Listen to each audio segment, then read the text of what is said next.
So I will tell a little bit about Mutiny. So as Mutiny, we have started, I think, like half a year ago. We started to be thinking about how to organize like a group together, but we've mainly really started with quite a lot of meetings after the election in December. And after that, we've had several meetings here in London, in Houseman's bookstore, and also at some other places. And we've mainly had a lot of discussions. We've also organized some bigger events around topics like climate, etc. So we have had some very interesting events. This is our first time that we're organizing something online. So this is like a bigger, it's like a tryout in that sense. And so what Mutiny is really standing for is we, as a group, we try to give an answer to the political vacuum, I would almost say, that there is at this moment on the left, where I think we have some core values which are very much about anti-fascism, having an international outlook, really wanted to give some attention to the climate change, etc. So in that sense, we share a lot of those values. And we have a lot of stuff online that you can also read. And I would strongly recommend to go to our website, which is, I believe, timetomutiny.org, I believe. There are many articles there which may be very interesting to read as a background. So I hope that this gives a little bit of an introduction. We hope to organize more events like this, to have like bi-weekly events. We will announce everything online. And so follow us on Facebook. But I think I've said enough. So yeah, I will give the word to Simon. Okay, thank you very much. Thank you everyone for tuning in. There was going to be a series of book launches for the new book, Can't Pay, Won't Pay, but obviously they were all cancelled, as is only correct, because of the COVID-19 pandemic. So it's moving online.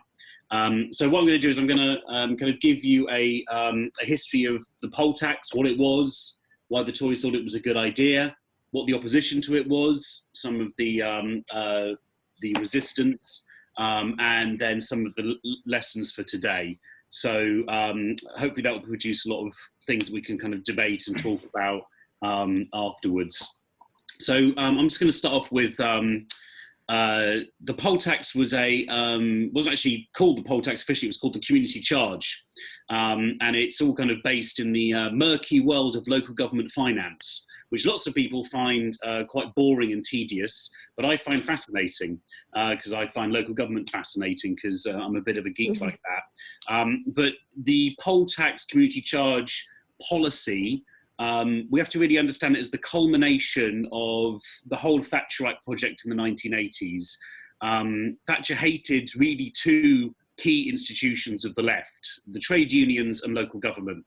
And she made it her mission from 10 Downing Street to try and undermine and destroy any kind of strength and autonomy that these institutions had. People will be familiar with obviously the attacks on the miners and the print workers at Wapping and so on. The local government fight back though is very interesting. It's not really talked about as much, but it was a big part of the 1980s. Obviously, the Conservatives had very bad memories of the Clay Cross resistance in the early 70s to rent increases. The actions of the militant-run Liverpool Council in '82, where they set an unbalanced budget to try and get concession, try and get money from Westminster, successfully so. And there was a big struggle around what was called rate capping in the mid-1980s. So councils like Lambeth and Liverpool and Sheffield and so on tried to have a united front campaign to try and again force concessions from central government. And a lot of the Labour councils at the time were run by people who considered themselves quite radical left, kind of municipal socialists, you know, people like Ted Knight or Derek Hatton or Ken Livingstone in the 1980s. So there was this kind of sense of opposition there. And by the time Thatcher wins her third general election in 1987, local government's really been hammered very hard. They've had a lot of their powers taken away. There's been right to buy has been introduced. Lots of the housing is gone. Big organisations like the Greater London Council and the ILEA, which used to run all the schools in London, have been completely dismantled because they were basis for the left. So for the Conservative Party, the poll tax was going to be the final nail in the coffin. It was going to be the way of absolutely destroying any kind of Labour left organisations at all, and maybe even destroying Labour councils in Britain. So before I talk about what the poll tax actually was, it was replacing something, I mentioned before, the rates system. Some people who are older will remember the rates, but the rates was a really old, I mean, it was first kind of introduced in 1601. So it was a very old way of managing local government finance. And essentially, you would pay money based on the nominal rental value of your house. And there was meant to be re-evaluations every 5 years, because obviously the value of property generally goes up. But the Conservatives thought that the rate system was unfair, and they'd been planning on scrapping it since the 1970s. The reason why they thought the rate system was unfair was because a family, say of 4 people living in a 3-bedroom house would be paying money just based on the nominal rental of the house, and say 2 adult partners who are working could share that cost out, whereas a pensioner living next door, also in a 3-bedroom house, who might be a Tory voting pensioner, also had to pay the same value, even though there was only one person in that house. So they thought the rate system was generally unfair. And there was another thing they didn't like about the rates, which was that if you were on benefits or you were very poor, you didn't have to pay anything. So the Tories also going from the perspective that, hold on, this isn't fair, because you've got a load of people who aren't paying, you've got people who can share the cost between families, but then other people are being penalised for it. Then there was a rating re-evaluation in 1986, which ended absolutely disastrously, and because the value of some of the properties had gone up quite considerably since the last ratings re-evaluation, and a load of middle-class Tory voters ended up getting hit with huge rate increases. This caused massive problems for the Conservative Party in Scotland, and really helped contribute to what was almost a wipeout in 1987. Not quite. There was a handful of Tory MPs left, but there was just mainly Labour MPs were returned. So around this time in the mid-80s, Thatcher's beginning to kind of think about the rates and thinking, well, is there a way that we can have a fairer system? And people in the political circus around Thatcher began to talk about the idea of the community charge. And the way the community charge would work is that everyone would pay the same. Not nationally, different councils and kind of regional local government would be able to set their own community charge, but essentially everyone under that particular council or metropolitan district, for instance, would pay the same amount of money. And this was deemed to be much fairer. This is a much fairer system. And also people who are on benefits would have to pay as well. And this was really for 2 reasons. One, the Conservatives believed that there was a real problem in some areas where poorer Labour voters who didn't have to pay much in rates, maybe because they lived in housing which was, you know, the nominal rental value was quite low, or they were on benefits, would vote for high-spending Labour councils. So you would have so from the Conservative point of view, you had this really bad dynamic where a load of poor people would vote for Labour councillors who would whack up the rates, which would impact on middle-class Tory voters. So the Conservatives said this was unfair. You know, like, we can't have a system where the people that are most benefiting from council services, poorer people generally do access council services much more than middle-class people.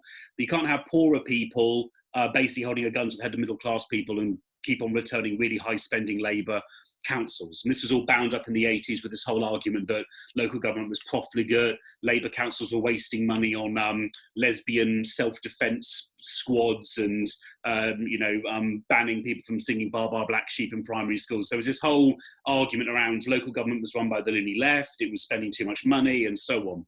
So the idea of the poll tax was that in the same way that Right to Buy was changing people's consciousness about maybe who they might vote for, or kind of what like class they consider themselves.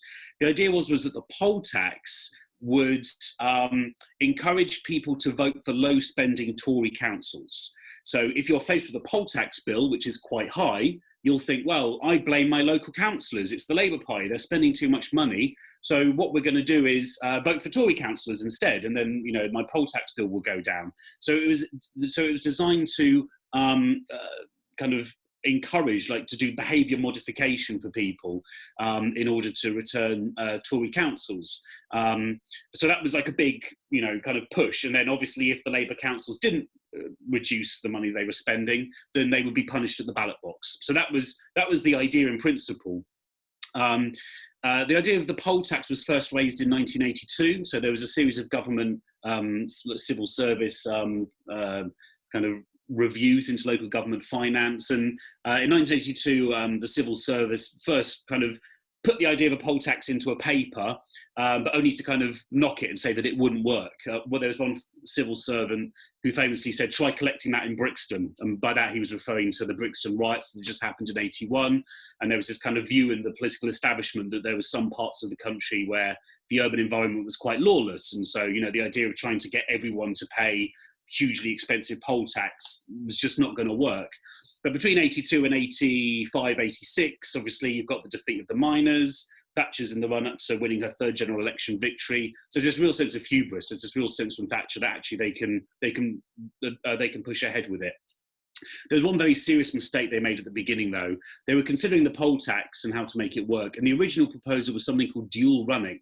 So the dual running would be people would still pay the old rates, but they would incrementally pay more poll tax every year. So maybe 10% of your bill to the local council would be poll tax, and the other 90% would still be the old rating system.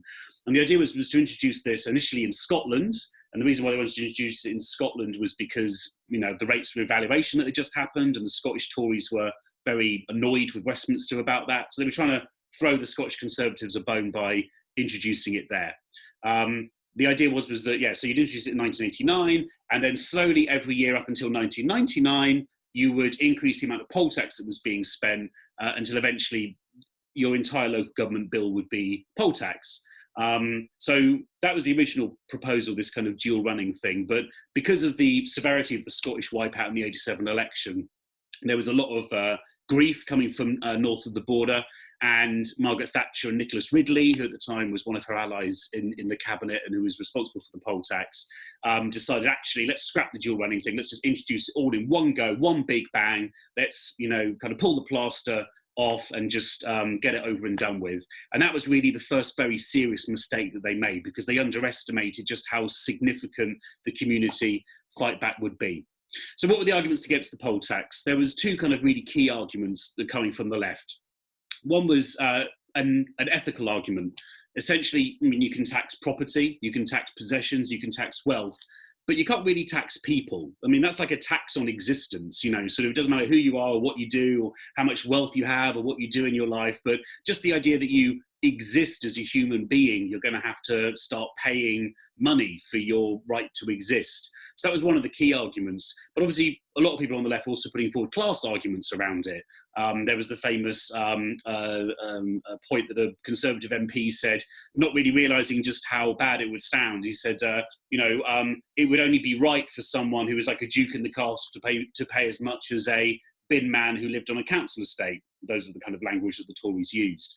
For the Conservatives, that was fair. It's fair that people should pay the same amount. One's a human and others are human. You should just pay the same amount of money. But of course, the left, with a class understanding of it, or a pro-working class position, said that this isn't fair at all. And it's clearly going to be a whole section of people who just won't be able to afford the new poll tax. People who didn't used to pay very much at all will now have huge bills. And this is coming on the back, of course, the 1980s. There's been massive structural unemployment. Whole industries have been closed down. Wages have been suppressed for a whole section of the working class. And now at the end of all of that, they're being hit with a massive local tax bill. So there was a very sort of strong class argument there that some of the left were putting forward. It's also very important just to say very quickly that the community charge, the Conservatives said it wasn't a tax, okay? They didn't call it a poll tax initially. They called it the community charge. And the idea was that this wasn't a tax, it was a charge for using local services. So you can already begin to see like the neoliberal implication here of the difference between taxation, more generally, in terms of government spending, and a charge that you pay to use a service. So already the psychological implication there is that you're using maybe a corporation service, or maybe you're paying for Netflix, or, sort of like there's a difference between a service and how you conceive that, and how your relationship is to that service as a service user, and someone who's a local citizen resident who pays tax towards an accountable local authority or regional or national government, and then that tax is, spent. So I think that was a very important kind of insight into the way that the government thought about it. So the resistance to the poll tax. I'm going to start off with the Labour Party. The Labour Party's response to the poll tax was, it was atrocious. This is one of the things that I look at in the book. The Labour Party's initial response to the poll tax, when it was first kind of mooted as an idea, was that it was they were opposed to it in principle, and they would vote against it in Parliament, and all these kind of things. But once it became law, they would just have to implement it. And this is a very important part of the ideology of the Kinnock era Labour Party, which the Labour right still really hold on to, which is that you can either be a party of protest or you can be a party of power. And so the whole Labour Party's perspective at the time was that we don't want to waste our time. It's actually dangerous to be engaging in protests and resistance and trying to stop bad laws that were being enacted. What we need to do is be a responsible party of government, so that we can go hopefully win the next election. So the NEC, Labour Party NEC, and most of the MPs, they had kind of rhetorical opposition at the beginning, so did the TUC. But as soon as the poll tax was actually implemented, they urged people to pay it. What they said is that local councils, many of whom, of course, were run by the Labour Party, so they had an actual responsibility for collecting the tax and penalising people that were refusing to do so. The Labour Party's position on that was that they wouldn't be involved in any kind of protests or anything like that. There was kind of token opposition at the beginning. So there was this campaign launched in Scotland called the Stop It campaign, which is mainly a petition. And like you can tell from the name, again, the idea was to stop it before it became a law. But as soon as the poll tax was actually voted on in Parliament, and then the local councils began to think about implementing it, the Stop It campaign stopped effectively. What you then had was the beginning of kind of resistance from below. So local people who knew they were going to be impacted by the poll tax, many of whom were active in political organisations, the left and so on, began to organise on a very local level. I mean, there'd be anti-poll tax unions almost street by street in some areas. And they began to organise, put up posters, hand out leaflets and call meetings to put forward the idea of a strategy to try and stop the tax from happening. And this was a very important development because it was very grassroots. It was completely out of the control of the trade union leadership, who were also supporting the introduction of the tax, largely speaking, and also the Labour Party. So people were involved in these, campaigns. Some of them, were run by organisations like Militant Tendency. Others were run by anarchists. Some of them were kind of quite plural and, run by kind of like a coalition of different organisations. So we're beginning to see ideologically how these different things kind of emerge. I also just want to say just very quickly at this point, because I think it's something that had a huge bearing on what happened afterwards.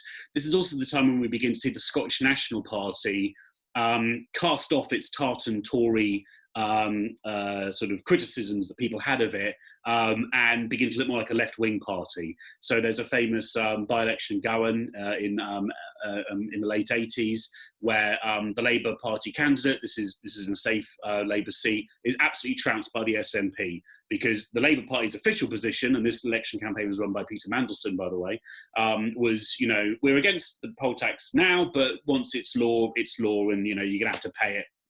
That's life. Vote Labour at the next election, and then we'll get rid of it. The SNP was pushing for a non-payment strategy at the time, so they were actually going out there, not as radical as some of the socialist organisations, but they were, their kind of spokespeople and MPs and so on and councillors were putting forward, an actual active opposition to the tax. And that was really the beginning of the shift for the SNP's electoral fortunes, where they begin to look like a credible left opposition to the Labour Party. So this brings us up to the point about kind of the debates on strategy, which I think is one of the most interesting parts in the book. The whole book is interesting, by the way, but obviously there's some bits which are better than others. The debate on strategy, I think, is quite interesting. There's really three that were put forward at the time. One was don't register for the poll tax. So there was a mass registration campaign. This was the first thing really that was done nationally in Britain, where there was a push to get everything on a national computer database. So there was a huge kind of computerization effort to try and get everyone's details on a database. So if you're taxing every single person in the country, you've got to have databases to actually manage all of these things. So the initial kind of push was just don't fill out your registration forms, or fill them in late, or send them back kind of with loads of questions, or fill them in with the wrong information or something like that. So that was quite a good strategy for delaying things, and lots of councils reported that they had very bad reporting rates. I mean, some of the councils in London, there was maybe 70% of people were sending the forms back, but then when they looked through them, they found loads of them, written by Mickey Mouse, and then loads of other people just never bothered filling in the forms or sending them back at all. So there was a huge effort there to try and gather that information, which led to a real policy of like snoopers on estates. So the councils would have hotlines you could call, where you could say, oh, I know so-and-so lives at this address, they've just moved in, and then the council could send officers down to like investigate and try and get people's information on the doorsteps. There was a real, actually kind of links to the stuff around COVID-19 that's being talked about now, in terms of the government trying to get people to snoop on each other because they're, going out and buying non-essential items. The problem with the don't register strategy is that the way the poll tax was set up is that there was a danger that if you were completely unknown to the local council, then for instance, you'd lose your right to vote. You could effectively become like a non-person. You wouldn't be able to use any of the local services, because if you went to the library and signed up with the local library, the council got your information and they might pass that over to the poll tax department of the council, and then you'd be on the database. So there was a real danger there that although refusing to fill out the registration form made sense to a degree, it also had kind of quite serious consequences. A lot of the left were also pushing a don't collect strategy. So this is particularly common for some of the Trotskyist organisations, who were saying that, what we need to do is we need to get the local workers, so the council workforce in unions like NALGO and NUPE, the postal workers in the UCW and so on, to refuse to engage in the poll tax. So the NALGO workers should refuse to operate the computers, the NUPE workers should refuse to organise the work streams, the UCW trade union members should refuse to deliver the post. And so really the argument to try and get the working class as a class to try and resist the poll tax was a very strong and important part of those debates around strategy. The problem that argument had was that, well, this will probably be a big part of the discussion afterwards, but the organised working class just wasn't really, they just didn't do it. Essentially, there was obviously big arguments at trade union conferences, and some trade union conferences passed relatively good motions. So NALGO, for instance, which is a very big local government union, which is now part of Unison, passed a motion which was written by socialist activists against the poll tax, which was pretty good. It did kind of say that there would be a non-collection campaign, but there was a caveat in it. It was when the NEC would think this was appropriate. And of course, the NEC of the NALGO never thought it was appropriate. So again, you could get some policy passed at conferences, but the rank and file members who wanted to oppose the poll tax practically in the workplace didn't have the capacity to be able to do those things. There were some strikes and some working class action around the poll tax, but a lot of them were done around terms and conditions, or kind of wages, or kind of things that activists felt they could try and use to try and get a few days of strike action here and there. But no one actually really managed to organise any sustained or serious strike action or refusal to do the work of the poll tax more generally. So that was a big concern. The final strategy, which is the one that kind of won out in the end, was the don't pay strategy. So kind of beautiful in its simplicity. The idea was, just don't pay your poll tax. Just refuse to pay it. If enough people don't pay it, they can't lock us all up. So that was kind of like a big push. Militant Tendency were really involved in kind of pushing for that in particular. So that was where the kind of the can't pay, won't pay coalition came from. So there were some people that couldn't pay. They literally couldn't afford these poll tax bills. I mean, some of them were astronomically high.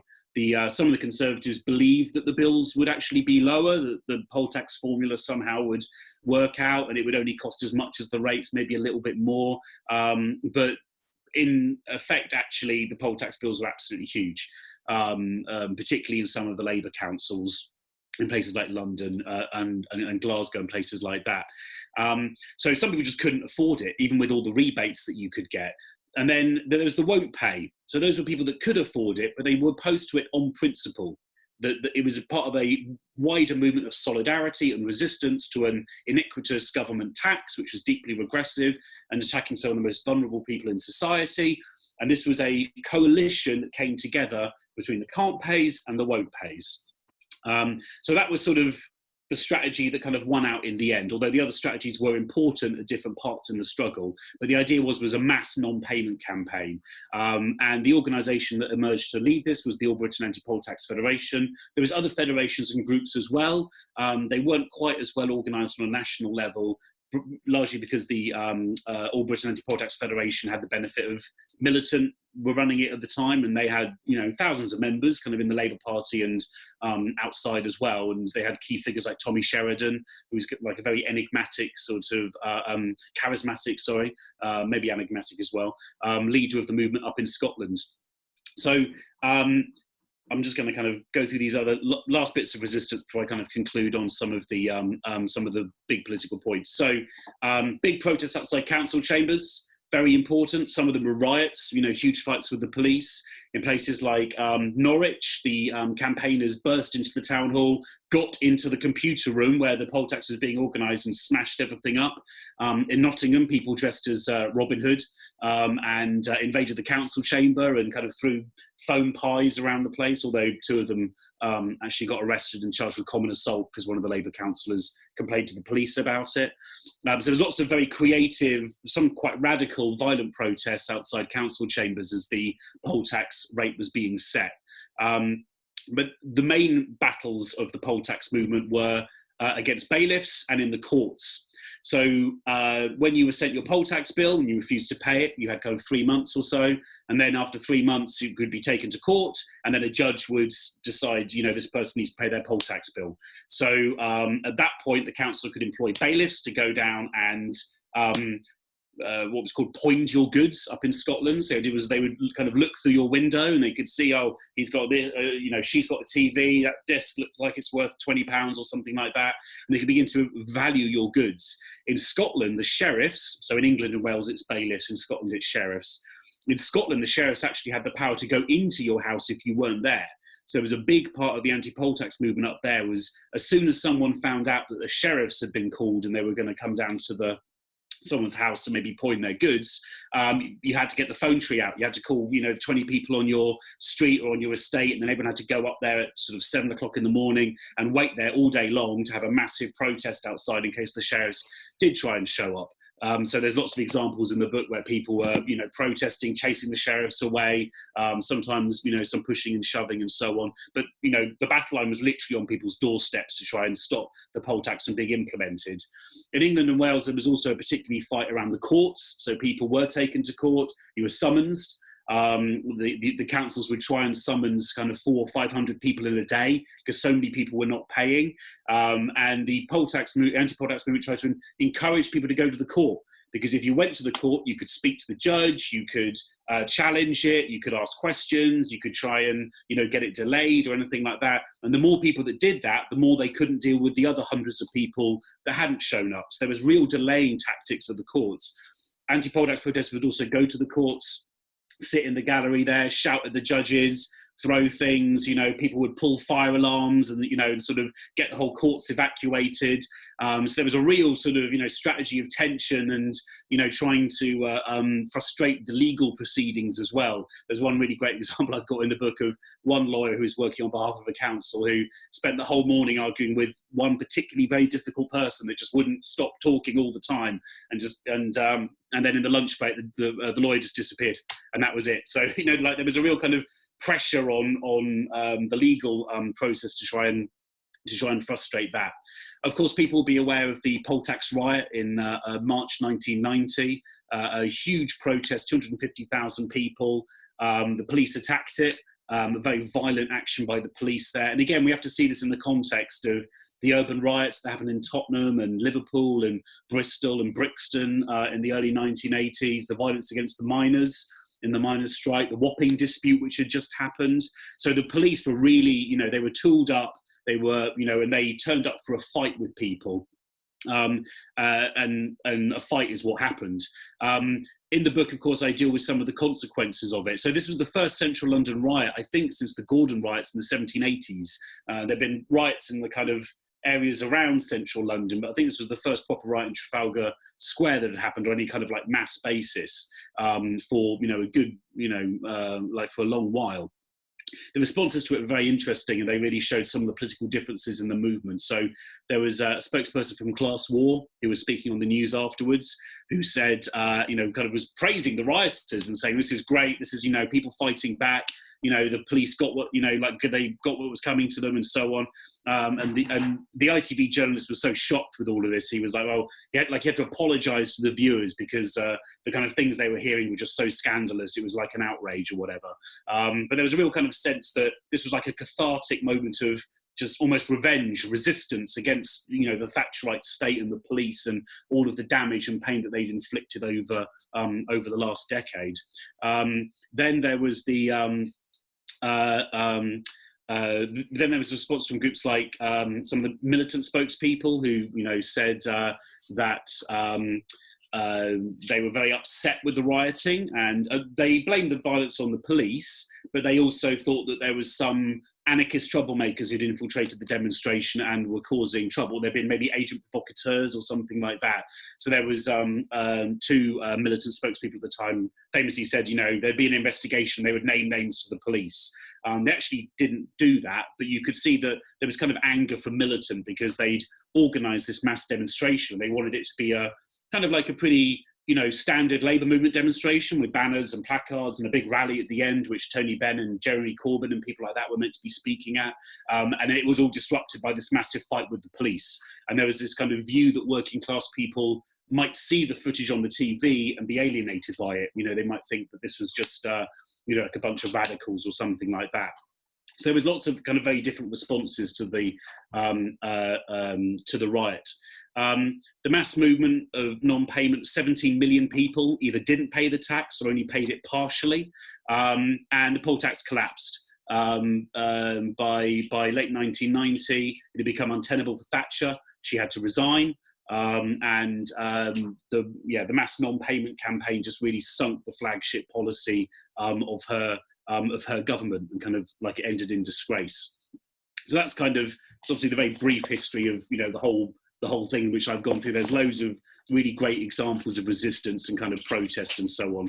And just for the last couple of minutes, I'm just going to focus on some of the lessons I think that are useful today, which I summarise in the book. One is, in new struggles, you need new movements and new instruments. So, you know, people that had just relied on the trade unions or the Labour Party, it wouldn't have worked. Like, those institutions were at that stage incapable of really fighting the poll tax. They were led by people who just were not interested in it or actually wanted to have it implemented. So what had to be built was new formations of struggle: the anti-poll tax unions, the anti-poll tax federations, the kind of local community networks and organisations which were created around that, some of which were miners' support groups from the mid-80s that were kind of rejuvenated and brought back. So that kind of continuity of struggle and resistance, I think, is also quite important. The second thing is the difference between protest and resistance. So a protest movement is demonstrations, placards, petitions, protest marches. That's very important, don't get me wrong, but that's only one part of it. What really worked for the anti-poll tax movement was that it was a movement of resistance. This is a movement which actually sought to frustrate and defeat the poll tax from even being implemented. And that meant, you know, there was fights outside the council chambers, there was rioting, people refused to pay. Lots of people went to prison for refusing to pay the poll tax, or they couldn't pay the poll tax. You know, there was, you know, clashes kind of, you know, in and around kind of, you know, like the legal system as well. And so the difference between just a protest movement and a movement of resistance, I think, is one that's quite interesting to think about. And the final thing is the crystallization of antagonism. So what I mean by that is that one of the things that really brought down Thatcher, it wasn't really just the riot or anything like that. It was that the mass movement was creating antagonisms within the political system. So a number of Tory MPs, there were by-elections for various reasons. I mean, some Tory MPs have been blown up by the IRA. Some of them, you know, just kind of died in office or kind of like wanted to retire. And the Tories started losing or nearly losing all of the by-elections. So, you know, that created a real crystallization of the antagonisms within the Tory within the Tory backbench, because suddenly, if you're losing seats which previously had 20,000 voting majorities, no one's safe. And so the idea that the poll tax movement was threatening the stability of the political establishment for the Conservative Party, that was a huge part of Thatcher being brought down, because, you know, people in the end didn't think that she could sustain the course. They thought she was becoming an unpredictable and unreliable leader, and there was a mass movement of opposition to it. So I'll stop there. Obviously, you know, I'd love to hear questions, or if people have got stories from the anti-poll tax movement or anything like that, then it would be great to hear them. If anyone's got any questions, or think I've said anything that's wrong or anything like that, then I do. Okay, brilliant. Okay. So the way things are going now, in terms of, I suppose, well, let's put coronavirus aside, and welfare reform is a bit too big for me. But in terms of current council tax reduction scheme, what are your thoughts on that? Do you think current council tax reduction scheme is the new poll tax, or what? Okay, should we take a series, and I can kind of come back at the end or something, rather than just talking all the time?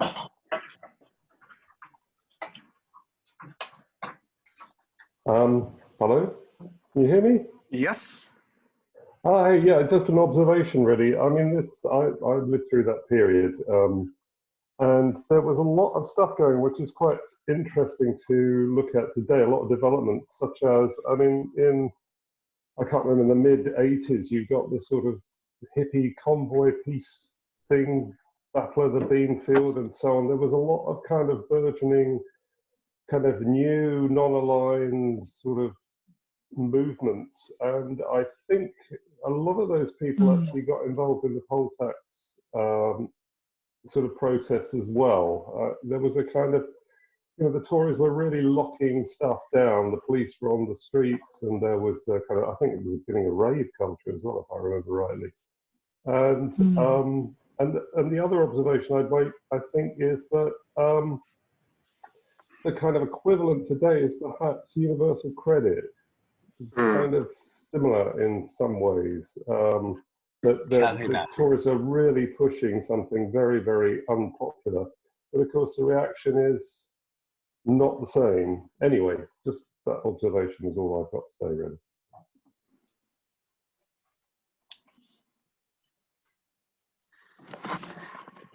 Anybody there? Yes. Well, shall I just say something on those two things, unless someone else wants to come in?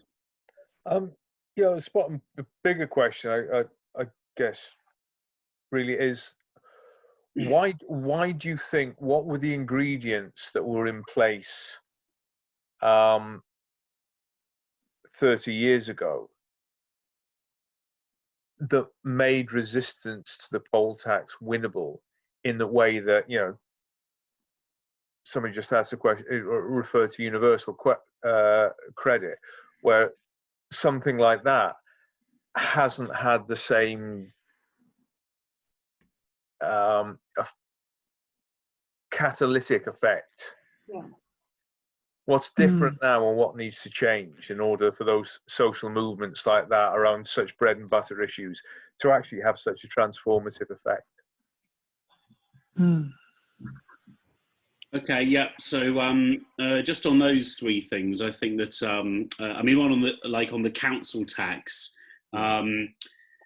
One of the things that's happened with council tax in the last few years was that because council tax used to be again where you wouldn't pay it if you were on benefits, essentially, and the government changed the law a few years ago, so you did have to start paying if you were on benefits. But then they brought in the council tax reduction scheme, so it was basically the same principle as the poll tax. That you would, if you were poor, you'd still have to pay, but there was a rebate.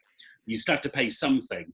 What we've seen since then is so many people, particularly single mothers, which is exactly what happened in the 90s around the poll tax, beginning to go to court for debt to the local councils and also beginning to go to prison. And there's a huge scandal around that, the way that things are beginning to look like they did, like with the poll tax, of course. But this is one of the lessons that they learned from the poll tax, I said, around dual running. You can bring something in with various sort of caveats, and so on, and then years later you can remove those caveats, and then you can. But there's no movement around it. Like when they took away the nothing at all. The thing around the people on benefits not paying council tax. So there's no real protests around that, even though it's had a huge impact on a lot of quite poor people. So I think that's an important thing. So basically, when it comes, I try to organise a campaign. I try to organise a campaign all over London against the council tax reduction scheme. I'm afraid Momentum will try to organise it London-wide. Guess what types of crowd I got when that issue was raised London-wide? You only had benefit advisors and councillors who probably want to be MP, and MPs themselves, but the room was full of nobody except for basically a highly specialised individual, I'm afraid. It just didn't have that momentum for some reason. So it was a complete flop, basically. Yeah. So, I mean, I think the problem with those things, obviously, a lot of the changes that were brought in during that period, it was just one onslaught after another from the coalition government and Theresa May and so on. So there's lots of things that got pushed with very little resistance, because I think people were just absolutely, there's so much stuff going on with housing and so on. But I think also, in particular, the problem with for a lot of people, and this links in with the issues around the bedroom tax, people keep on wondering, are we going to get another anti-poll tax movement? So I know Owen Jones, for instance, he wasn't the only one, but Owen Jones said, maybe the bedroom tax will be the new poll tax movement. But it wasn't. It just didn't transpire like that, because the poll tax was quite unique. It attacked everyone. Everyone in the country had to pay the poll tax. Everyone in the country felt that it was, an attack on them. Whereas the problem with things like the council tax changes or the bedroom tax, it only affects, some sections of people, and it's hard to build kind of generalized movements of resistance out of that. I'm not saying we shouldn't try, we absolutely should, but it's more difficult. Which links in with the point that was raised around what is it that made the poll tax so combustible at the time. I do think it was coming up after 10 years of cuts, mass unemployment and attack. So that meant in some ways that some parts of the left were weakened, the trade unions were certainly weakened, but it also meant that there was just lots of people who literally just couldn't pay the tax. They used to be steel workers or dock workers in Glasgow, for instance, and then they've been unemployed for 3 or 4 years. So there was lots of people who just couldn't afford it. I think also particularly the government was considered quite weak at the time. I know this sounds strange because she just won a 3rd general election, but it was considered weak in the sense that there was lots of things kind of going wrong in Britain at the time. There was, some major kind of transport issues around train crashes and things like that. There was a feeling that Thatcher was beginning to lose kind of her grip on the wheel a little bit. This was particularly the case, which I talk about in the book. By the end of the 1980s, there was no real Thatcherites left in the cabinet apart from Thatcher. She'd lost all of her key allies. The last Thatcherite in the cabinet apart from her really was Nicholas Ridley, who was initially in charge of the poll tax policy, but then he made some unfortunate comments comparing, he basically said this is some very early 90s stuff, when there was a proposal to reunify Germany. He said that that shouldn't happen because it would be like the Fourth Reich or something like that. So that caused a massive scandal, and he had to resign. And Nicholas Ridley's resignation was really, that was it. She didn't really have any supporters left in the cabinet. And so, like, I think there was kind of weakness at the top of the government, which is going to be very important if we're thinking about resistance emerging in the next few years now. Like, is Boris Johnson a strong leader? Does he have lots of people in the cabinet who are backing him? The Tories thinking circle like vultures and look for, you know, a way of overthrowing the prime minister, or you know, maybe they become personally ambitious and so on. And so, like, you can never underestimate the Tories' capacity for stabbing each other in the back, which is what began to happen at the end of the Thatcher administration. So I guess that was sort of, yeah, I guess those were kind of some of the key things, but you know, there's probably others as well. I think that Rowan has a question. Yes.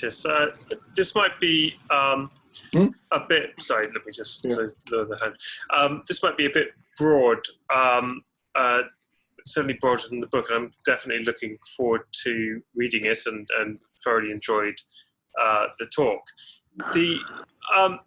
The side of things that you've covered very well, and obviously for pertinent reasons, is the way that the poll tax and the catastrophic defeat for the Tories has impacted on their subsequent handling of controversial policies and highly targeted and highly atomized rollout of those policies.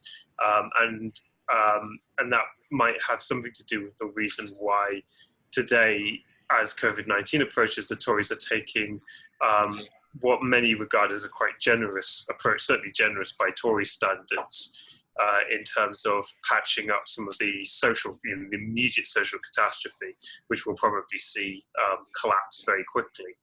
But on the other side of things, in terms of the public response, I wonder what you think about the divisions then, relative to the divisions now, because it strikes me that a lot of protest movements today have huge generational features in that they're incredibly young, and they come from largely, the sort of urban metropolitan stereotype.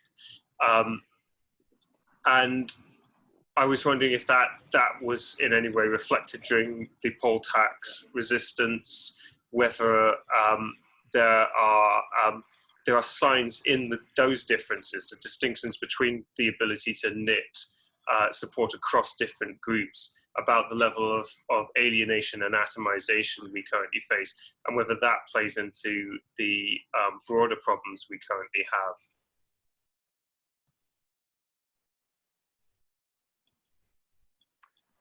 Good question. Yeah.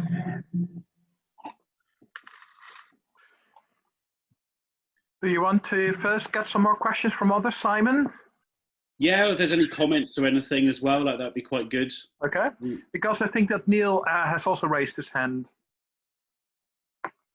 Okay, what I wanted to do was just to sort of raise this point, really, because we have a tendency to talk about the poll tax as, I mean, what's crucial about it is it's an attack on the working class as a whole, and so you get a generalised working class response to it. And I think there's unquestionably a strong element of truth in that. So there's a generalised attack on the class.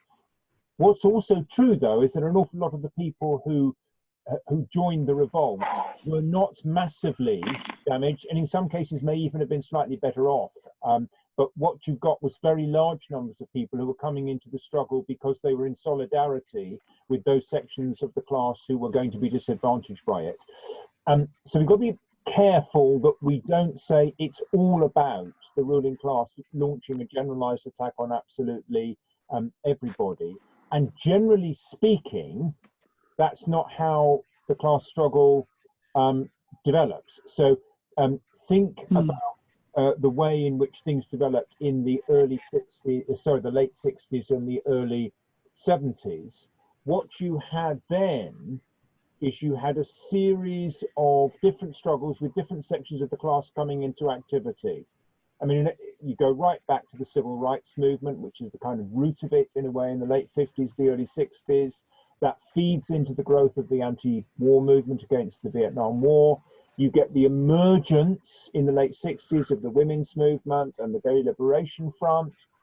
You get an explosion of industrial struggle, actually, and the industrial struggle comes, or on a mass scale, the industrial struggle comes later.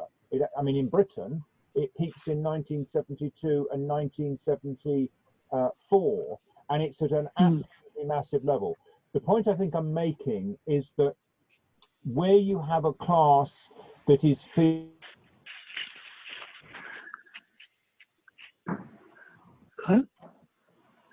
different sections of the class will have different issues, different grievances.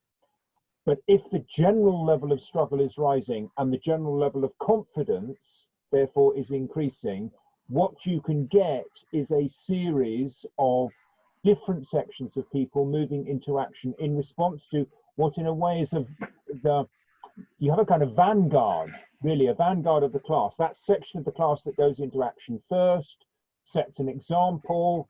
The miners would be an example of that in 1972, 1974.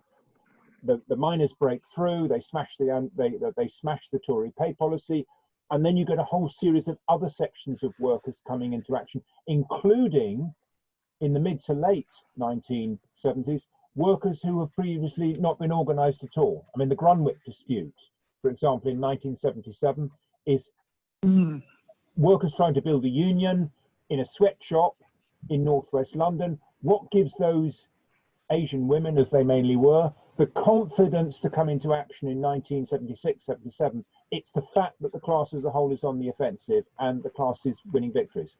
I make this point because there's a danger in the discussion that we imply that we need a generalized attack on the working class before we get a generalized resistance. It don't work like that. You can get generalized resistance because lots of different sections of the class have their own issues and they're getting confidence from a rising movement.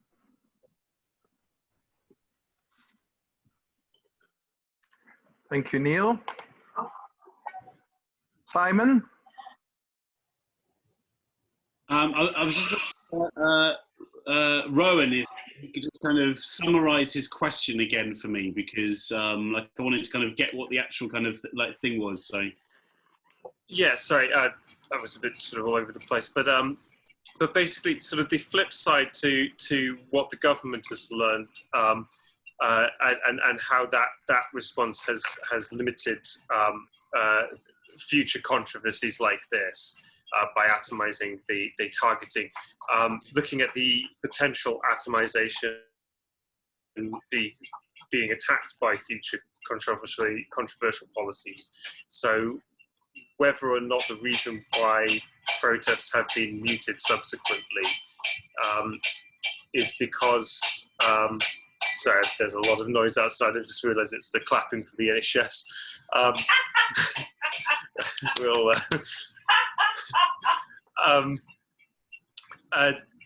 I wonder why the reason why protest has been limited is because, as we've seen with a lot of protests today, there's huge generational splits. There aren't, as Neil points out, these kind of vanguard movements that are paving the way and then others are following. There's just people who are protesting and then being ignored by wider society. There's no binding up of a sort of class resistance, and whether that's indicative not of what the government are directly doing, but of a greater level of alienation and atomization that has taken hold in society subsequently. Yeah, so I mean, just on those things, and also some of the points that people have raised in the excellent chat window, which I can see there for you. Anyway. Yeah, I mean, the question of atomization, and I guess it links in with Neil's point as well about how you generalize resistance and fight back. Yeah, I mean, I guess this is where like a socialist strategy is absolutely essential for trying to find things which can unite either disparate concerns, which might be existing at the same time, into a kind of a common united front against the bosses or against the government or, you know, someone in power, or to find ways that there's a particular individual struggle or a sectional struggle which can then be generalised out. So, I mean, the miners' strike is a very good example. It was essentially a few 100,000 miners, but it became, of course, a class-wide issue that everyone had a stake in, and the stake in the miners winning. Likewise, you can have, I mean, in the anti-austerity movement between 2010 and 2015, there was the beginnings of an attempt to try and unite different campaigns and different issues together into a common fight back against the government. So, you know, concerns over housing, concerns over wages, public sector pensions, concerns over local government cuts, concerns, you know, there was a whole range of issues. There was a certain degree of unity between, you know, in 2010, 2013, 2014, maybe, around the anti-austerity movement. But then that links in with the point I made before about a protest movement or a resistance movement. I mean, the anti-austerity movement was essentially a protest movement. It was some big marches and demonstrations, a couple of one-day strikes from the public sector unions around pay or pensions. And then that was it, you know, sort of like, you know, there wasn't the same level of kind of resistance. But of course, you know, you have to think, like, what does resistance look like? Because with the poll tax movement, the resistance was not paying your poll tax. You know, it was fighting the bailiffs and making sure they didn't go into your house to kind of value your goods or kind of drag your goods out to be auctioned to pay off your debt. It was potentially even going to prison. So whereas with the anti-austerity movement, of course, what we're looking at is government cuts, you know, cuts to local government budgets or the NHS and so on. So what does it mean to resist those cuts? Like, how do you actually build an anti-austerity movement that can stop austerity? I think that was something that we thought about in those years, but we didn't manage to kind of really, I don't think we managed to really hammer out a strategy, which the things that, you know, Rowan and Neil made about how do you try and unite the disparate forces, create broad coalitions of resistance, and then also like the nature of the resistance. So that's, you know, that's something that we need to think about. Do I think society is a bit more atomized than it was in the past? I think to some degree. I think neoliberalism has had an impact on people's consciousness. I mean, certainly the organised socialist left is much, much smaller than it was in the 1980s. You know, like, you know, in the 1980s you had, I mean, Militant Tendency, for instance, held a rally at the Royal Albert Hall, you know, sort of, you know, nearly 10,000 people attended. I'm not saying they were all members, but, you know, they had a load of people around them. You know, the SWP was, you know, big. You're having district meetings in kind of, you know, Sheffield of 300 or 400 members or something like that, you know. So hang on, Simon, sorry, just to interrupt you, on the flip side, we've got a you know, Momentum's 40,000 plus or whatever it is on paper, and the Labour Party is now an organisation of 1,000 people. Now, okay, we're in the backwash of that now, but that's been no small thing. I mean, numerically, it's bigger, isn't it? It's true, but I think, you know, like numbers on the page in the final analysis don't really matter that much. I mean, you know, if you look at, say, the SWP led the fight against the Nazis in the late 70s and early 80s, Militant Tendency led the fight against the poll tax. So Momentum technically is bigger than all of these groups and yet hasn't led anything. It hasn't really contributed anything to struggles outside of the Labour Party's internal faction fights. I'm not saying individual Momentum groups haven't done some good work here and there, but, you know, you've got 40,000 members. What do you do with them? And I guess that links in with, you know, like what kind of socialist strategy do you need? I mean, I think it also links in with the Labour Party. I mean, you know, we over 500,000 members didn't win a single national election under Corbyn. Yeah. So I think we need to like I think that the numbers is important because you know, you can, on one level you can say, hey, it's really amazing that so many people are attracted to some kind of left politics. That's really positive. It shows you there's something to work with. But you know, unless you've got the philosopher's stone and you can turn what is essentially, you know, lead, i.e. just a mass of people, into gold, a fighting organisation that can intervene and, you know, like lead resistance, then yeah, like I think it only has limited kind of utility, I guess. Just very quickly on the points that were raised in the chat window, which I think are quite good. So Joseph raised the point about the councillors. This is a point I make in the book. I really believe that the way that the Labour councillors implemented the tax, the poll tax, and the way that they had people arrested for assault, they had people sent to prison, you know, they faced down popular protest. that was really a training ground, if you want, a breeding ground for the kind of Labour councillors we have today. You know, kind of pragmatic compromisers who see themselves as managers of local government. They don't see themselves as, you know, community fighters or people leading resistance or anything. They are people who are there because they have to make hard choices. And so we saw again under the anti-austerity movement, there was huge fights with Labour councils to try and get them to find ways of not implementing austerity or to lead a political fight back. Not a single council in the country, Labour council, stood up to the government in any kind of serious way. And so the kind of councillors that we have now from the Labour Party, not all of them, you know, it's a handful of good councillors in the whole of England, Scotland and Wales. You know, the kind of councillors we have now are, you know, they are the kind of people that were trained and, you know, draw and kind of inspired by the way the Labour councillors implemented the poll tax in the late 80s and early 90s. So, you know, like they're completely useless as a form for resistance. Well, but the thing is, look, all the Labour councillors themselves are saying, I suppose so are the others, that what can we do? Basically, the government is making the cuts. Now we are now affected by the cuts. We just, you know, we just have to play with what we've got. And if they don't comply with it, they themselves find on the firing line. What do you say to that? I mean, like the argument that they're saying, well, all the Labour councillors are saying just that. Yeah, no, of course, yeah.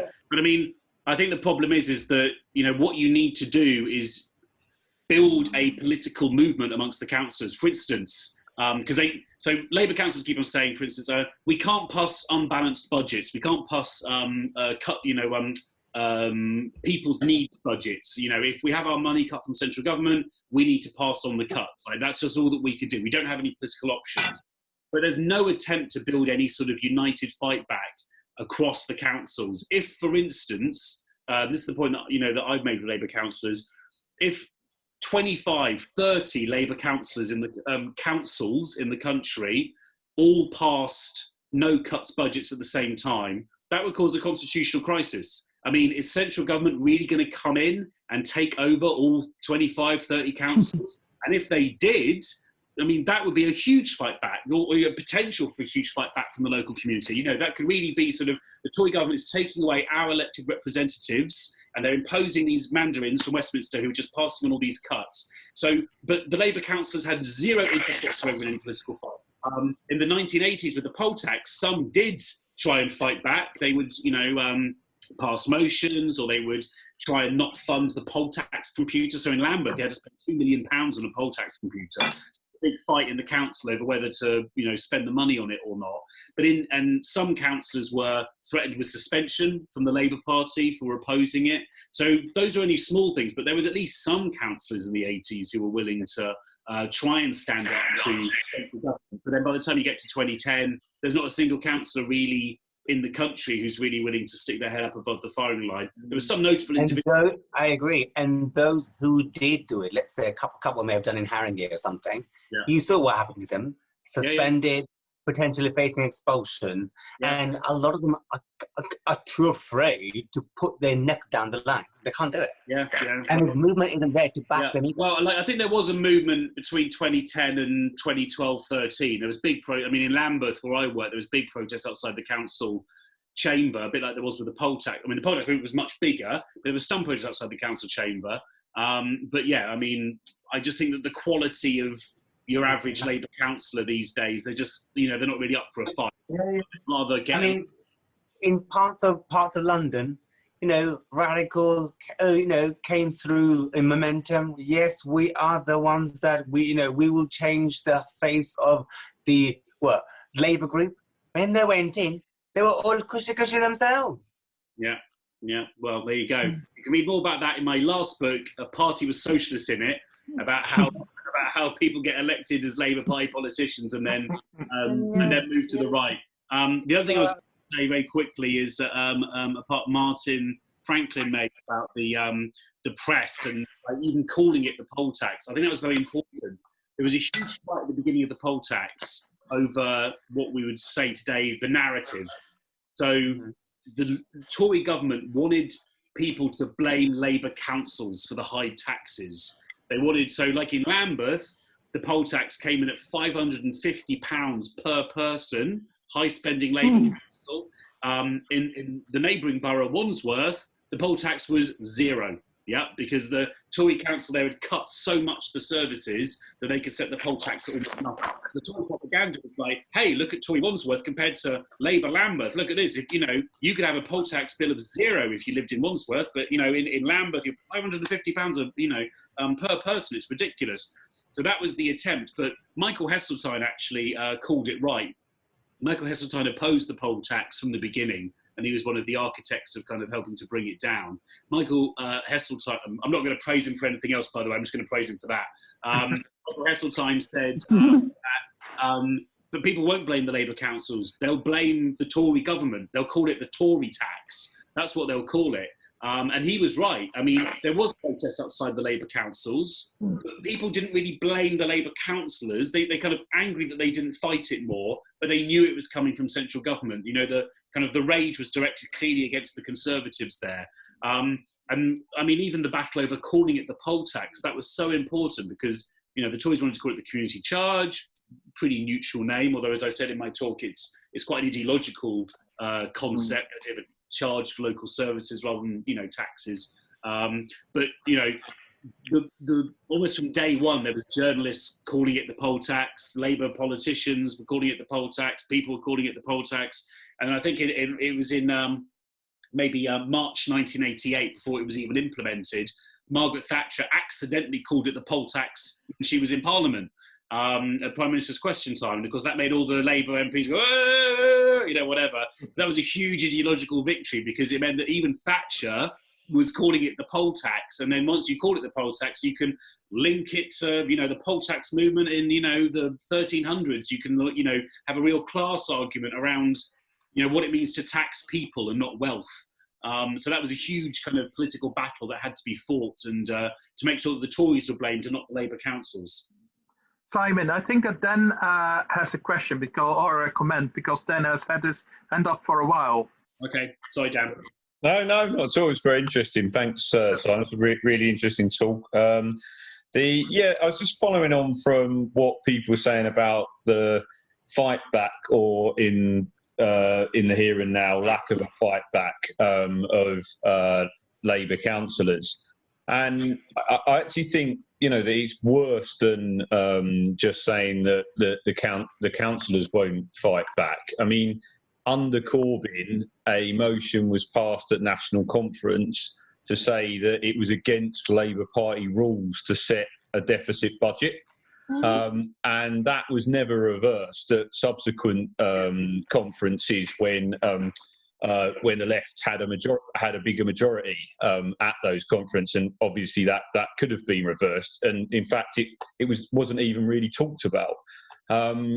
And it's actually easier for councillors to pass a deficit budget now than it was in the 1980s because they aren't personally surcharged. And I think that comes into kind of what people were saying about, are numbers important? Now, of course they are to an extent, but the issue, say if you look at trade unions, like the French trade unions, even though they're weaker than they were, are vastly more powerful than the UK trade unions currently are, despite being far smaller in numbers. And the thing is that, yes, Labour got 500,000 members. Yes, Momentum got 40,000 members. And that, obviously that did reflect something, and it reflects people wanting anti-austerity, and it reflected a kind of people wanting some kind of leftward shift. But it very much didn't, in my view, represent a kind of a move to a significant move among hundreds of thousands of people, or even tens of thousands of people, to actually socialist consciousness. And it also didn't reflect people being prepared to go out on the streets and take direct action. Again, under Corbyn, direct action probably declined. Outside of the huge Remain demonstrations, demonstrations declined, in terms of like support for things like Palestine. And, I think in terms of how the Labour Party is and how we take on the modern day equivalents of the poll tax, which I agree with you, there are a lot of differences, but things like universal credit and the sharp focus where the pandemic is putting on a lot of these questions how do we turn a kind of generalised soft leftist views into something more than that? And obviously Momentum entirely failed to do that. It began Momentum by saying everyone out on the street, we need to do lots of things outside of electoral politics. But the reality of it is all it did was focus on internal elections in the Labour Party. Now, the far left is smaller than it used to be in the 70s and 80s. So there's a question of how do we grow, how do we, get socialist organisations to grow again inside or outside of the Labour Party, and how do we kind of galvanise people into that? Because councillors, they wouldn't have even had to set a deficit budget. They could have called for things like let councillors against austerity and called people's assemblies all around the country, but they weren't even prepared to take that step. So I think now, I don't want to, obviously I've listed a lot of negatives, but we need to positively think about how do we push now to turn the kind of probably growing anger about the things like universal credit and the way that the system is currently run and the way that, like I said, it's being brought into focus by this pandemic.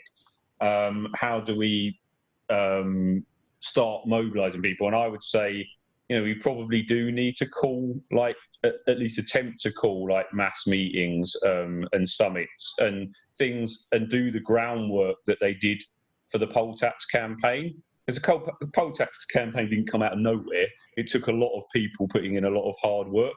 And I think some of those lessons from the poll tax, we could look at those. And although I agree with you, Simon, that they wouldn't translate exactly, but there probably are lessons to be learned about how we could start building such a movement in the here and now. Anyway, I'll stop rambling now.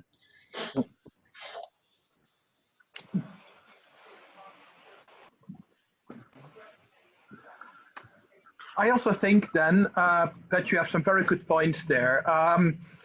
The thing is that also a little bit in your kind of line of thinking, actually one of the questions that I was having is in the social movement research field, there are several models, and I've heard quite a lot, Simon, about the kind of deficit model. So the idea that because there was a bad government, there was a deficit, which was very widespread, which a lot of people felt. And that actually gave rise to the full resistance movement. But the question is is that the only thing? Also what Dan is saying, and also what I'm listening is it was more than just a deficit. There was also the perception and the work on the left itself. So actually, the thing is, you've given a lot of very specific, localized examples of resistance. But I wonder whether there are any bigger parts where the left has actually contributed itself to the building of the big movement. What really helped to make it so widespread?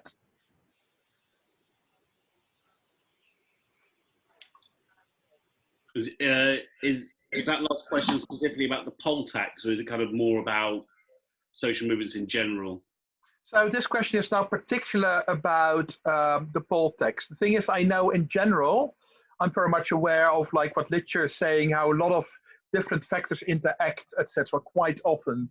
But that's a generalization. Obviously, we can never speak in general. But I'm very curious, to which extent was the poll tax really deficit driven? Was it a negative response, or was it to a certain extent also a positive awareness on the left, a real awareness of the class, or was it mainly still reactionary in that sense? I mean, I guess the poll tax movement, you could say partly it was a deficit style social movement, i.e. something was being taken away and people were fighting to stop it from being taken away. Mm-hmm. But of course, literally people's money. People was being taken away and they couldn't afford it. I think, though, for me, maybe it's worth thinking about the way that the socialist left, and even the anarchists as well, engaged in the movement and gave it a particular framework, a particular set of historical lessons, and a particular attitude. So the framework it gave it was a class perspective. So 17 million people didn't pay the tax. Not all of them were involved in the movement, obviously. I mean, the people that actually went on the protests and joined the anti-poll tax unions was smaller, still thousands upon thousands of people, but maybe millions of people, who knows. But sort of like, it was largely a passive movement in terms of people just not paying. But the left gave it a particular framework and like linked it to the idea of kind of previous historical struggles. So in Scotland, there was a big thing around, in 1915, there was huge rent strikes in Glasgow in particular, linked to anti-war agitation, mainly led by working class women who couldn't afford to pay their rents. And so the idea of mass community refusal to pay something was something that the left helped to bring in as historical examples and gave people a sense of historical lineage and legitimacy to the current struggles that were going on at the time. And I think that's quite important. I mean, obviously people talked about the original poll tax rebellion in the 1380s. So like the idea of like a historical continuity of resistance, class resistance, people fighting back.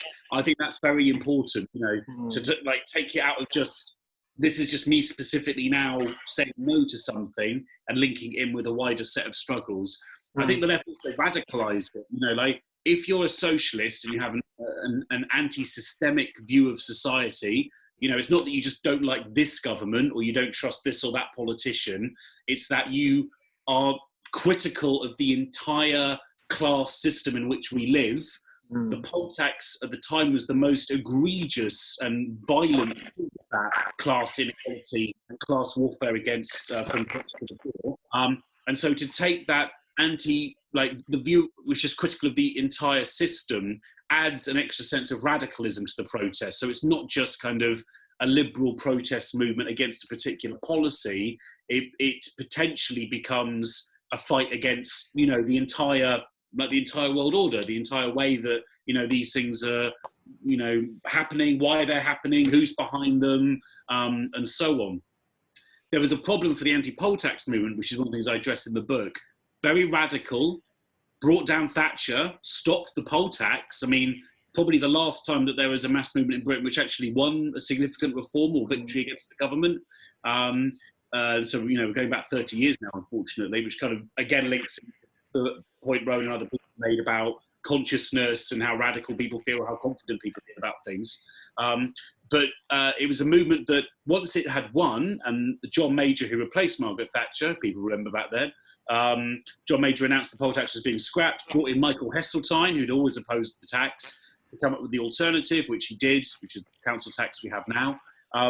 As soon as that announcement was made, the movement really dropped off, like it stopped effectively, because people got what they wanted. They came out to protest against the poll tax and they stopped the poll tax, and then that was it. So people went home, and some people paid off their poll tax debt, some people didn't, you know, and so that's a very interesting thing to me, because the left had a chance to really radicalize the struggle a lot more and link it in with other campaigns and other forms of resistance, not just non-payment, but it didn't really do that. And then the consequences were that although the movement succeeded, the legacy of the poll tax going into the 90s wasn't as great as it could have been. I mean, Labour lost the next election. The Conservatives came in saying that Labour was a tax and spend party that would raise taxes too much. Ridiculous. The Tories had just come up with the poll tax. You know, hugely expensive local taxation policy. But they managed to win the propaganda war in 1992. Labour lost the election partly on the idea that, you know, Labour was bad with tax. So how could Labour lose that argument coming off the back of the poll tax movement? Partly because the movement didn't manage to radicalise a whole section of people, partly because the Labour Party had nothing to do with the movement and actually was totally opposed to it and said that it shouldn't exist. So I think those are, you know, some of the contradictions that also kind of emerged from the, from that, you know, from that period and those arguments. And then do you also have an idea why actually the poll tax movement, why it didn't like spread wider? Why did it really, in the end, like still continuing to focus on the materialistic goals of the movement and not like have that wider perspective, what you're saying, and coming with like a wider vision or anything like that? Why did it stay so single topic and did it die after it? So it's very much a question where, because it's a question about the difference between a riot and a resistance movement. Because to a certain extent, you're now saying that, to a certain extent, unfortunately, it was more like a riot than a full resistance movement, because it stopped after the single topic. Well, I think it was a resistance movement, but only against the poll tax. That was the problem, and that was some of the debates in the movement. I mean, it's actually quite contradictory. Like, I actually think, sorry to sound a bit pretentious, it's actually quite a dialectical thing, because it's a real unity of opposites. The movement was successful largely because it focused specifically on the non-payment campaign, and that was really kind of militants' argument. So, you know, and it won. Like, it won. Like, that strategy won. It beat the poll tax, mass non-payment. So that was a success. But the movement also, because it only focused on that, couldn't generalise the struggle into other things. So, for instance, in Scotland, after the poll tax was defeated, the John Major government privatised British Water, and so there was an attempt by people that had been involved in the anti-poll tax union up in Scotland to turn the anti-poll tax fight into a fight against water privatisation. So one of the things was like, oh, don't pay your water bill, you know, in protest against the privatisation of the tax. But the campaign was completely flat, like it didn't work, you know, like not many people did it. So like they couldn't translate the tactics, radical though they were, from the anti-poll tax movement to subsequent movements, to like subsequent kind of fights. So like I really grappled in the book, because on the one hand, the movement was a huge success, and won, but then nothing really came out of it afterwards, if you know what I mean. So it was kind of a missed opportunity as well, I guess.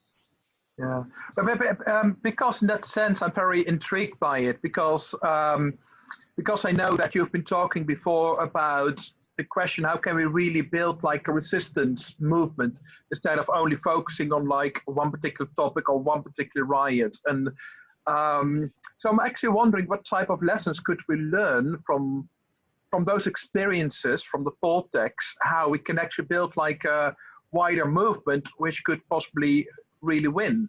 Like, it's almost like sounding, if I would make a very bold conclusion, is to say, yeah, we need to do one thing very good, very well, and possibly not try to do everything at the same time. But at the same time, that has the problem that it will not be a broad movement. So how do you feel about that?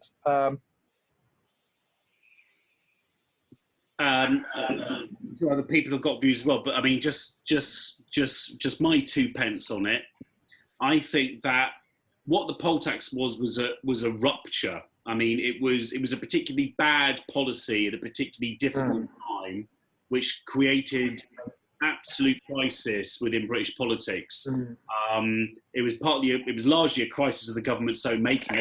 But they did it with hubris, thinking they couldn't be beaten, wanting to destroy the local government left, all those kind of reasons. But so it was a crisis of the Conservatives' making, but there was organisations of socialists and anarchists that were able to take the moment of rupture and really push it as far as it could go. They didn't push it far enough. They could have done much more, but they were there and they were organised to make it happen.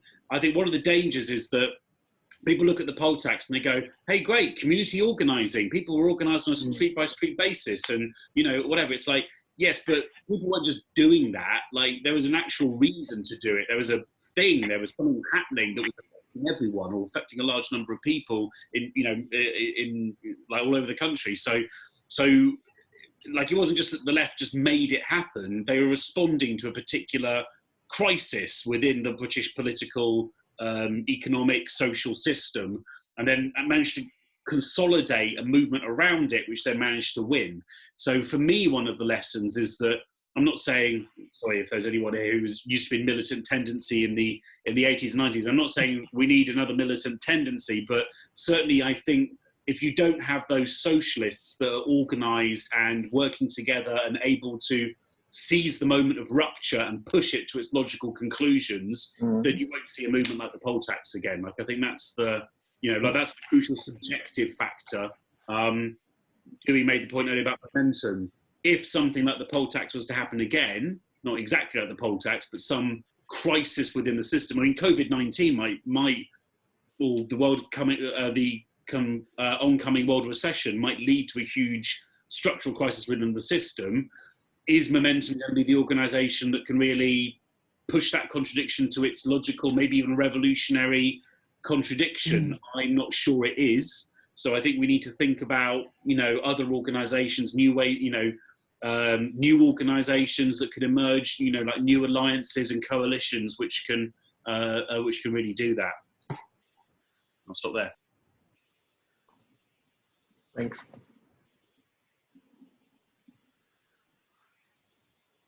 Thumbs up from Dan. Thanks, Dan. Have people had enough of me droning on about the poll tax? Was there any kind of last minute questions or kind of points before we sum up? If anyone hasn't said anything yet, and now's the time if they want to do it. I think we should sum up, Simon. Sum up? Okay. I think so. Well, I mean, I actually didn't really have a summing up. I think I've said everything that I wanted to say. So, shall we just say then that we're planning to do another meeting like this in 2 weeks' time? Yes. And our thinking is that we're going to have a small panel of contributors introducing, and we're going to focus on the implications of the coronavirus crisis and how that is likely to impact in the medium to long term, with an economic collapse, rising social distress and discontent, and what the implications are for the left and how we organise. I think that's the theme, isn't it? That's the idea. Absolutely. Yep. So everyone can just follow us on Facebook and also people who are in the WhatsApp group. We will post the link to the next Zoom meeting. What we'll also do is that the next meeting will also be live streamed on the Facebook page from Mutiny. Today's meeting has been live streamed in the Mutiny discussions group. We'll try to get that also on the main Facebook page. And otherwise we're gonna, we have recorded it and we will cut bits and pieces. I always say, like, because we have been recording it, if you have contributed to this meeting and you don't want to be in any video that remains online, please let us know and to make sure that we can cut you out for privacy reasons, obviously. But yeah, I really want to also say thank you to Simon. I personally find this really, really inspiring. I've really, really learned a lot. And one thing I am for that is that book is going to be on my shelf very soon. So where can we buy it? Where can we buy it? You can buy it from Pluto Books. Yeah, Pluto Online. Pluto Online, yeah. I've got another, if you can't get enough of local government, I've got another book coming out at the end of the year on Lambeth Council in the 1980s. So Ted Knight, who recently wow. So people are if you can't get enough of local government 1980s, look out. There's another one. So there you go. Yeah. Thank you, Simon. Thank you, Joel. Thank you, everyone.